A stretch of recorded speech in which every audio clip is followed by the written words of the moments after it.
آمن الرسول بما أنزل إليه من ربه والمؤمنون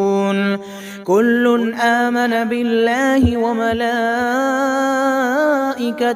وكتبه ورسله لا نفرق بين أحد من رسله وقالوا سمعنا وأطعنا غفرانك ربنا وإليك المصير.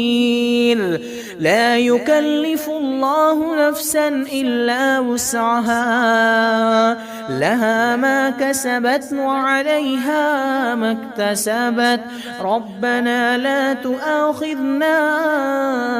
إن نسينا أو أخطأنا ربنا ولا تحمل علينا إصرا كما